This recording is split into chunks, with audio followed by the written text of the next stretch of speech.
Hi foodies, welcome back. Today we're making some delicious mango basil salmon. Really nice.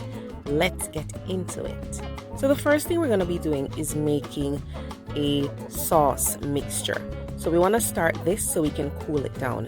So if you can't get a nice rich mango juice, you just puree some ripe mango flesh with some cold water and that's it. You'll be good. And then I'm going to be adding chili flakes. You can add some more or less. And some rice vinegar. You could use rice wine vinegar and some soy sauce. We're going to make this really nice and flavorful.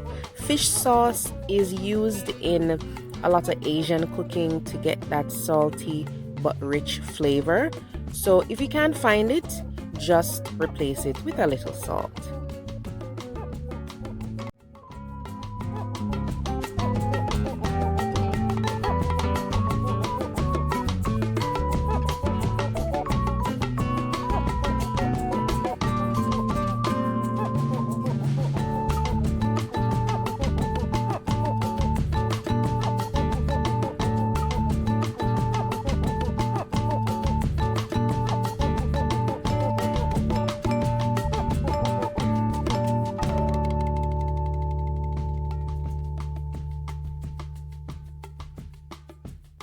So let's give this even more flavor. I have some oil in the pan and I am going to be sauteing some garlic.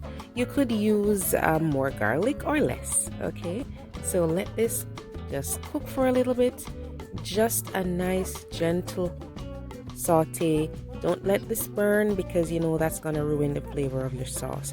But cooking the garlic does enhance it. So that's why I wanted to do that. And then we're going to add this and allow it to simmer. So simmer it for a few minutes so that it can get thicker and richer.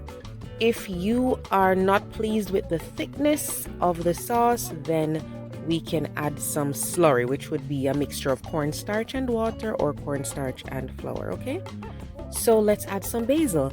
I found this basil paste and I keep it in the fridge because sometimes, you know, the fresh basil is hard to find, or I just can't bother to search for it. So if it's not at my regular supermarket, I just use some basil paste. But get some fresh basil in there if you can find it. Really delicious. And if you can't find basil, then you can use some flat leaf parsley or some cilantro.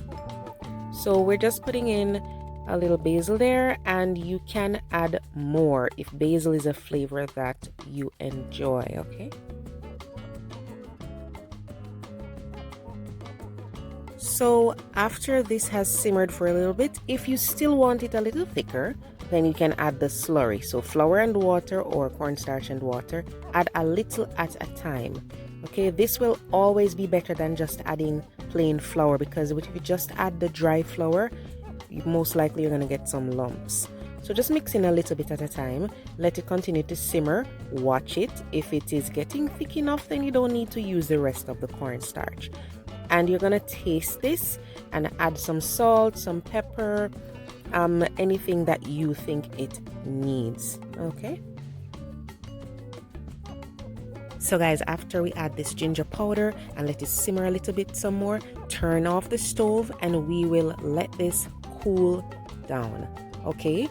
So when it cools down completely, I usually add some more fresh basil in there. So just, you know, cut up some tiny pieces and leave it in there and set that aside. We need to season the salmon, okay?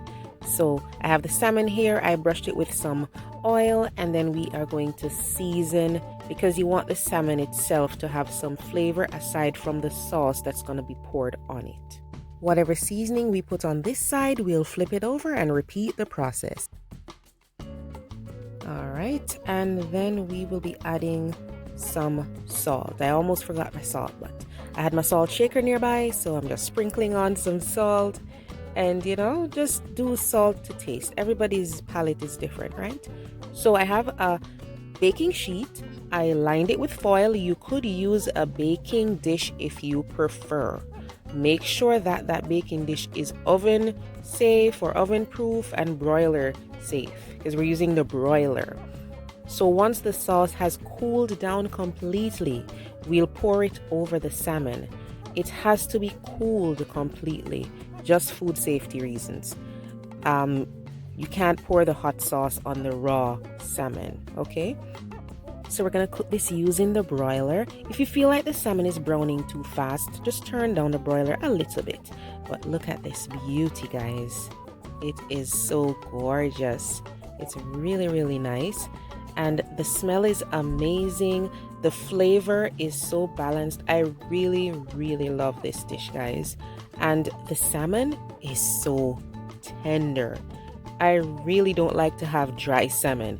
This salmon is perfectly cooked.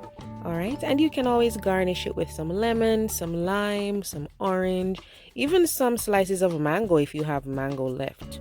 Okay, so it's really easy. You could do this with the whole fillet of salmon. All right, but try it out and let me know what you think, guys. All right, see you next time.